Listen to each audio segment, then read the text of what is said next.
Bonjour tout le monde. Salut, salut. Alors c'est samedi, c'est bon appétit. Aujourd'hui nous vous présentons un parmesan.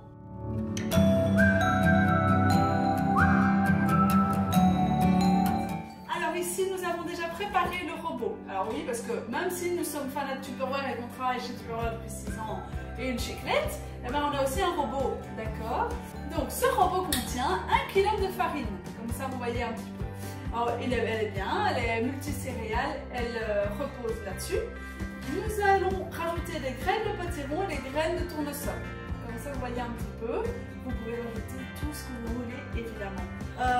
Nous, qu'est-ce qu'on aime bien? Des graines de chia, tu aimes bien aussi? Les pavots? Ouais, les pavots, j'adore. Vraiment, On en a plus. Oh. De toute façon, il faut faire les plaisir, hein? Ah, tout à fait. Donc, je rajoute ceci. À l'œil, ne demandez pas la quantité, à l'œil. Voilà. Essayez, s'il n'y a pas assez, il fallait mettre plus. Je prends une cuillère à soupe de sel. Voilà. Pas non plus. Mais oui, je ne sais pas ce qu'il est passé par la tête. Il faut savoir qu'on a un pot de sel facile quand on mange le sel. Hop. Que je mets sur la partie gauche ou droite. Vous ne mettez pas sur toute la farine parce que la levure ne peut pas entrer en contact direct. Donc vous choisissez un petit coin, vous mettez le sel sur un petit coin. Une fois que c'est fait, vous prenez un bol, vous mettez un petit peu d'eau tiède dans le bol, d'accord? Il y a combien d'eau en tout? C'est une question. Il y a 600 ml, ouais. Pas plus de 600 ml pour 1 kg de farine, sinon vous êtes foutu, votre farine va jamais monter, enfin votre pâte va jamais monter. En tout, pour toute la préparation, donc le peu d'eau qu'elle vient de prendre pour délier la levure, ça fait partie des 600 ml. Très important. C'est ça. L'eau doit être tiède aussi, pas froide, sinon la réaction ne se fait pas. Donc vous mettez votre farine, votre levure. Pas grave, c'est pas grave. On est deux, on va y aller.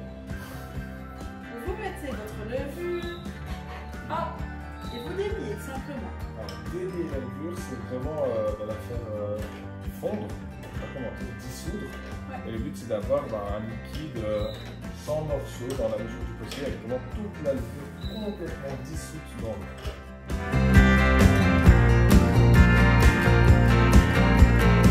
Alors évidemment, soit vous avez de la levure boulangère, comme celle-ci, donc c'est une levure active, soit vous avez de la levure chimique. Alors nous on utilise toujours plus la levure ici boulangère parce que ses propriétés correspondent plus à un pain maison. Voilà. Oui, c'est meilleur rendu. Hein. Ah oui aussi. Voilà, et bien on arrive à avoir une préparation ultra déliée que je vais placer de l'autre côté de mon pot, donc pas là où il y a le sel, et je vais lancer le robot à faible vitesse et je vais rajouter petit à petit mon eau. Petit à petit, sinon vous allez noyer la pâte et ça ne va pas faire les bonnes choses.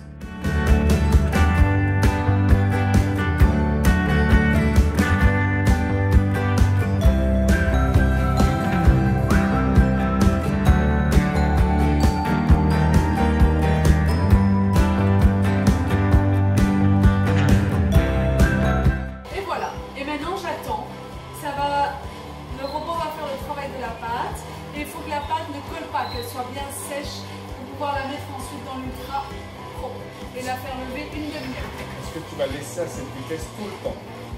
Parce que moi je vais faire un accéléré, alors comme ça les gens ont la réponse. Tout à fait, je ne vais pas aller plus vite, je préfère que la pâte ait le temps de prendre l'humidité à son aise, cool Raoul, il faut être zen pour arriver à faire de la pâtisserie et tout comme ça.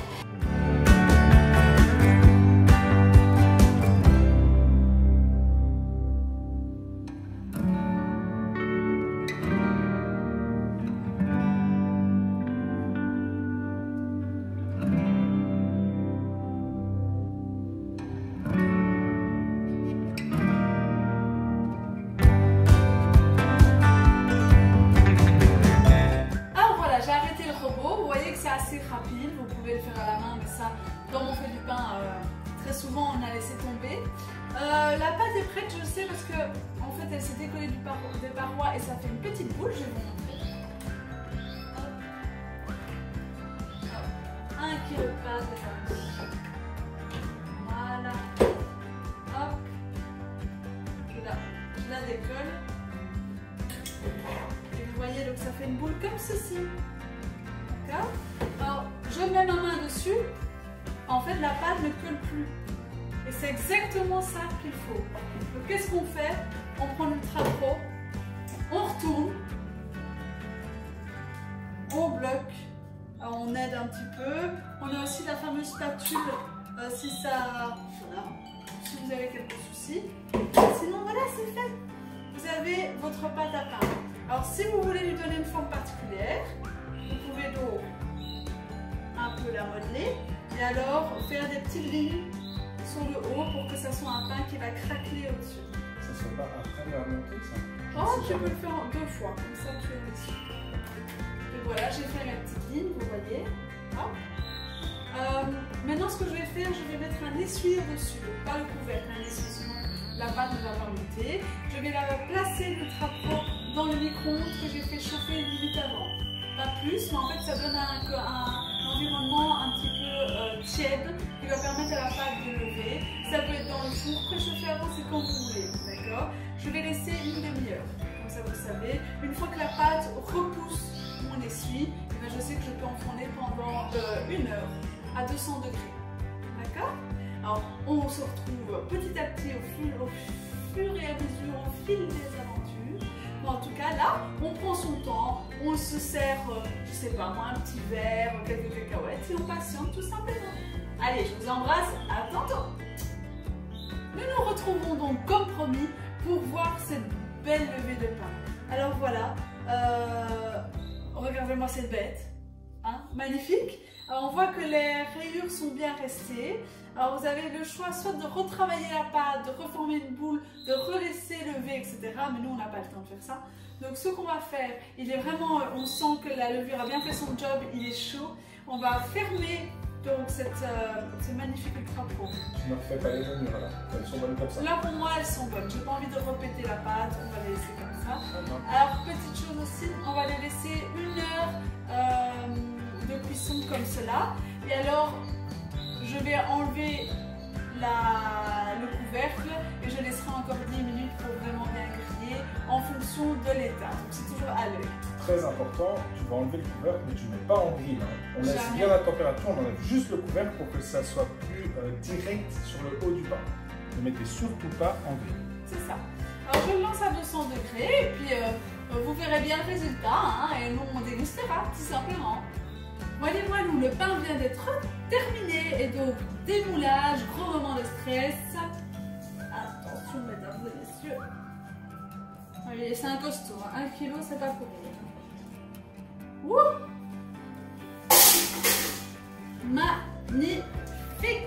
Et voilà, mon pain de 1 kg est prêt. Avec un peu de patience, beaucoup d'amour, on va le laisser refroidir parce qu'il est très chaud. Et donc, voilà la bête. Et maintenant, à vous de faire le vôtre, une petite photo, un petit commentaire, un petit... Bonne journée et surtout bon appétit, mangez de bonnes choses.